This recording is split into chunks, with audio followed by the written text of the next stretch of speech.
북이스라엘 왕 아합이 시돈의 공주 이세벨과 결혼해서 바알과 또 아세라 이방 우상들을 들여오고 우상숭배가 성행하게 됩니다. 그로 인해 북이스라엘은 점점 영적으로 깊이 죽어가고 있었습니다. 이러한 때에 하나님께서 한 사람을 준비하고 등장시키는데 그가 바로 구약을 대표하는 선지자 엘리야입니다. 엘리야의 이름은 나의 하나님은 여호와이시다입니다. 엘리야는 이름이 부끄럽지 않은 그 믿음으로 하나님의 말씀을 당당히 선포하고 악한 행동에 대해서 단호하게 질책합니다. 1절을 보면 엘리야를 소개하고 있습니다. 보통 성경에 새로운 인물이 등장할 때는 그 사람의 부모 혹은 조상이 누구인지 밝힙니다. 하지만 엘리야는 다른 인물들과는 달리 부모나 조상에 대한 기록이 전혀 없습니다. 그저 길르앗에 우거하는 자 중에 디셉 사람이라고만 소개합니다. 이것은 엘리야나 혹은 그 집안 또 배경이 세상에 내세울 게 하나도 없는 그저 평범한 인물이라는 것을 보여줍니다. 엘리야가 아방에 찾아가서 이렇게 선포합니다. 내가 섬기는 이스라엘의 하나님 여호와께서 살아계심을 두고 맹세하노니 내 말이 없으면 수년 동안 비도 이슬도 있지 아니하니라. 아합 왕과 북이스라엘 백성들이 하나님을 버리고 우상을 숭배했기 때문에 하나님께서 진노하시고 징벌을 내리신다라는 말씀입니다. 하지만 이 선포에는 또 다른 중요한 의미가 담겨 있습니다. 당시 이스라엘은 농경사회입니다. 이 농사에 있어서 좀 중요하다 볼 수 있는 건 바로 비와 태양이죠. 그 비와 태양을 주관하는 신이 그들이 믿던 바알이었습니다. 백성들은 비가 오고 안 오는 것, 즉 농사의 성패가 바로 바알에 달려있다라고 믿었습니다. 즉 엘리야가 지금 이렇게 말을 한 건 너희에게 풍요를 준다는 바알은 비 한 방울도 내리지 못하게 하는 거짓신이고 온 우주를 다스리시는 분은 오직 살아계신 여호와 한 분이라는 것을 이야기하고 있는 거죠. 아합 왕의 분노를 정말 정면으로 마주하는 목숨을 건 선포였습니다. 수년 동안 비도 또 이슬도 내리지 않을 거라는 가뭄 선포에 아합 왕의 보복은 불보듯 뻔합니다. 이런 위기 가운데에 하나님은 엘리야에게 말씀하시는데 아합과 당장 맞서 싸우라고 하시지 않습니다. 3절을 보면 하나님께서 엘리야에게 여기서 떠나 동쪽으로 가서 요단 앞 그릿 시냇가에 숨으라고 명령하십니다. 이 명령은 표면적으로 아합의 보복으로부터 엘리야를 보호하려는 조치입니다. 하지만 더 궁극적인 하나님의 의도가 담겨 있습니다. 여기서 숨으라는 두려워서 도망치라는 뜻이 아닙니다. 절대적인 하나님의 주권 안에서 완벽하게 보호하고 감추어진다라는 의미가 있죠. 하나님은 바알 숭배자들과의 거대한 영적 전쟁을 앞두고 엘리야가 오직 하나님 한 분만을 전적으로 의지하며 그 믿음을 더욱 단단해지도록 아무도 없는 곳에 그 자리에 세우시려고 계획하신 겁니다. 하나님은 가뭄 속에서도 물을 마실 수 있는 장소를 예비해 주실 뿐만 아니라 까마귀를 통해서 음식을 먹이겠다라고 약속하십니다. 율법에 따르면 이 까마귀는 부정한 새입니다. 게다가 본성적으로 매우 탐욕스러워서 자기 새끼의 먹이까지도 가로채는 습성이 있습니다. 이렇게 이기적인 까마귀가 아침 저녁으로 떡과 고기를 날라왔다라는 건 하나님께서 새들의 본성까지 통제하시면서 자신의 사람을 신실하게 책임지시는 그 모습을 보여주고 있습니다. 시간이 흘렀습니다. 가뭄이 점점 심해지자 그릿 시냇가도 메말라 버립니다. 이것은 더는 생존할 수 없는 극한 상황에 처했다는 것을 말합니다. 엘리야는 오직 말씀에 순종해서 하나님이 지시하신 대로 그곳에 갔습니다. 우리라면 말씀에 순종했는데 어떻게 물을 마르게 하실 수 있냐며 원망하거나 불평할 겁니다. 하지만 엘리야는 환경을 탓하며 조급하게 움직이지 않습니다. 오직 하나님 말씀에 다시 임할 때까지 묵묵히 믿음으로 그 자리를 지킵니다. 우리가 보는 성경에는 번역되어 있지 않지만 원문에는 그 8절 앞에 그리고라는 접속사가 있습니다. 무슨 뜻일까요? 이것은 그리 시냇물이 마른 것은 결코 하나님의 실패나 하나님의 사역이 멈추었다는 게 아니라는 뜻입니다. 시냇물이 바짝 말라버린 바로 그 순간, 그리고 하나님은 바로 기다렸다는 듯이 엘리야를 새로운 장소로 인도하시기 위해서 다시 말씀을 시작하십니다. 그래서 9절을 보면 시돈의 사르밧으로 가서 지내라. 그곳에 있는 한 과부에게 내게 먹을 것을 주라고 명령해 두었다. 인간의 눈에는 끝난 것처럼 보이는 그 자리에서 하나님은 이미 다음 단계를 준비해 놓고 계셨습니다. 하나님이 가라고 하신 그 시돈은 어디입니까? 아합 왕의 아내 이세벨의 고향이자 사실상 바알 숭배의 심장부에 해당하는 곳입니다. 심지어 그곳에서 엘리야를 먹여 살리도록 예비해 두신 사람은 부자나 그 지역의 권력자가 아니라 당시 사회에서 경제적으로 또 사회적으로 가장 취약한 소외계층인 바로 과부였습니다. 상식적으로 생각해 볼까요? 바알의 본거지인 시돈으로 가라는 말씀 선뜻 받아들이기 쉽지 않습니다. 게다가 가장 가난한 과부를 통해서 내 먹을 것을 책임진다고 말씀하신 하나님의 약속 또한 의심됩니다. 하지만 엘리야는 자신의 이성이나 조건이라는 계산기를 두드리지 않고 묵묵히 그 하나님 말씀에 순종하며 발걸음을 다시 옮깁니다. 엘리야가 사르밧 성문에 이르렀을 때 마침 한 여인이 땔감으로 쓰고자 떨어진 나뭇가지들을 줍고 있었습니다. 엘리야는 그녀에게 마실 물을 조금만 떠다 달라고 부탁을 하죠. 다시 고대 궁동에서 길 위의 나그네에게 물을 대접하는 건 어찌 보면 당연한 문화이자 의무였습니다. 그래서 이 여인은 낯선 사람의 부탁을 외면하지 않고 물을 가지러 가기 위해 발걸음을 돌리죠. 여인의 입장에서는 풍습에 따른 평범한 호의였을진 모르지만 엘리야에게는 단순히 내 목마름을 해결하기 위한 방법이 아니었습니다. 이 여인이 정말 하나님이 예배 두신 사람인지를 검증해보는 어떤 영적인 시험대였던 거죠. 여인이 물을 떠오려고 돌아서는 순간 엘리야는 더 확실한 검증을 위해서 각 극심한 가뭄으로 모두가 굶주리고 힘든 상황인데 불구하고 여인을 향해 떡 한 조각만 나에게 달라라고 이야기합니다. 한 조각은 한 입 정도의 아주 작은 조각을 말합니다. 물질적인 크기로 보면은 정말 아무것도 아니었지만 당시 여인이 처한 상황을 빗대어 보면 가혹하고 무리한 요청이었습니다. 그래서 엘리야의 요구를 들은 여인은 절망에 가득 찬 목소리로 이렇게 대답을 하죠. 당신의 하나님 여호와께서 살아계심을 두고 맹세하노니 나는 떡이 없고 다만 통에 가루 한 움큼과 병에 기름 조금뿐이라. 사르밧 과부는 이방 여인입니다. 그녀가 하나님을 정말 진심으로 믿고 경외해서 여호와라는 이름을 사용한 게 아니었습니다. 당시 시돈은 이스라엘과 교류가 많아서 이스라엘 신 여호와의 이름을 알고 있었고 또 엘리야의 외모나 복장 등을 통해서 이스라엘 사람이라는 것을 알고 있었죠.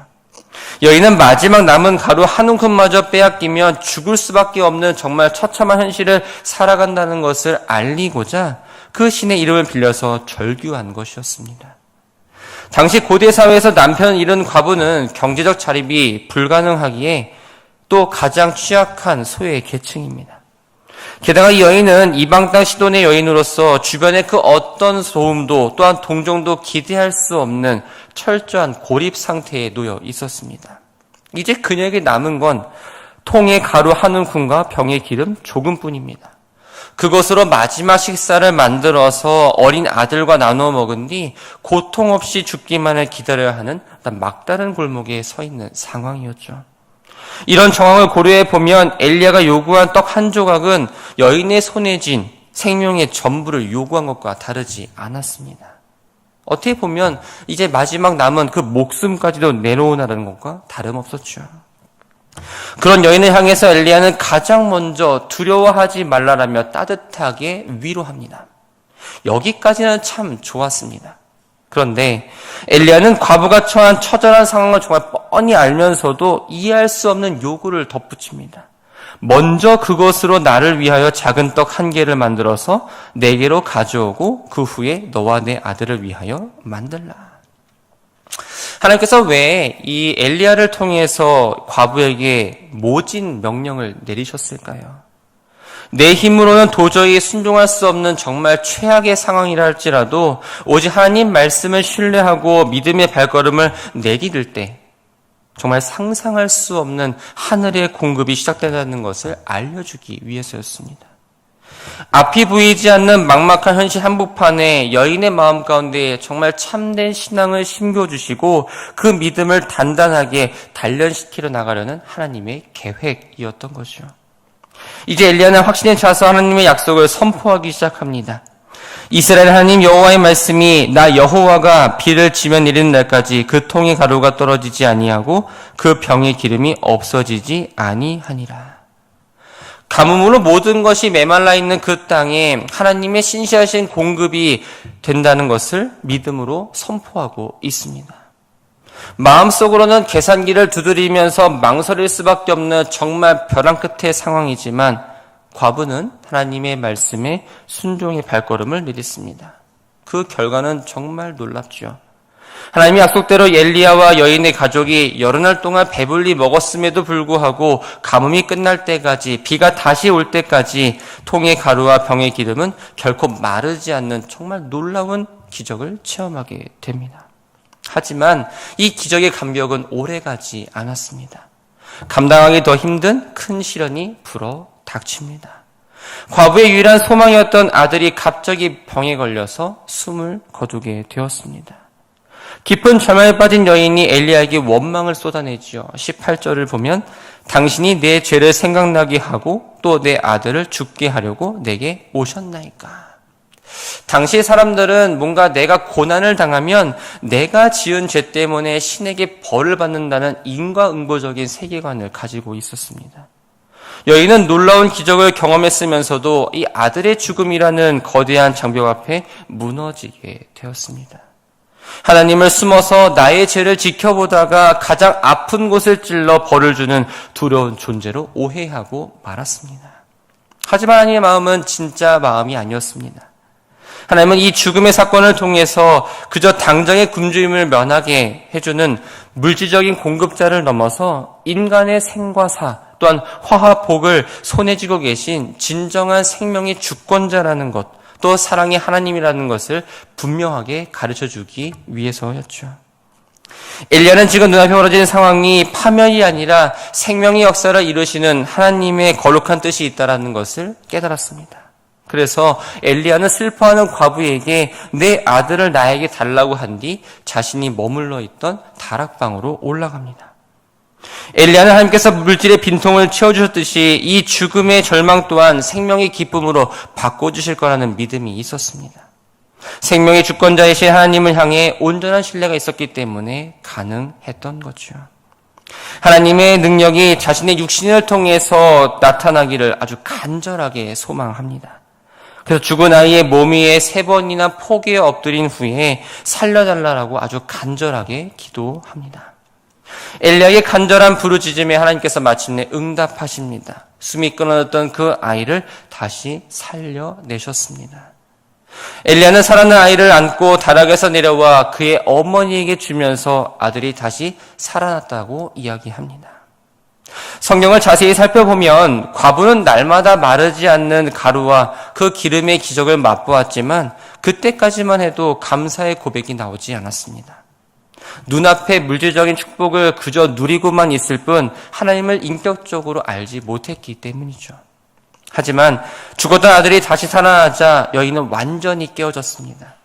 비로소 생과 사를 주관하시는 하나님을 직접 만나게 되었고 가장 위대한 믿음의 고백을 하게 됩니다. 24절을 보면 이제야 당신은 하나님의 사람이시요 당신의 입에 있는 여호와의 말씀이 진실한 줄 아노라 하니라. 여인은 지금 엘리야를 하나님의 종으로 인정했을 뿐만 아니라 그의 입을 통해 나오는 모든 하나님의 말씀이야말로 온 우주에서 가장 확실한 진리이자 생명이라고 고백합니다.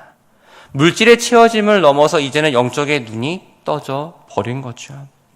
만일 이 아들의 죽음과 부활의 사건이 없었더라면 과부는 하나님을 본질적으로 알지 못한 채 그저 물질만 공급해주는 마치 바알을 섬기듯 하나님을 섬기는 왜곡된 신앙으로 나아갔을지 모릅니다. 그러나 감당할 수 없는 고난을 통해서 영적 눈이 열리게 되었습니다.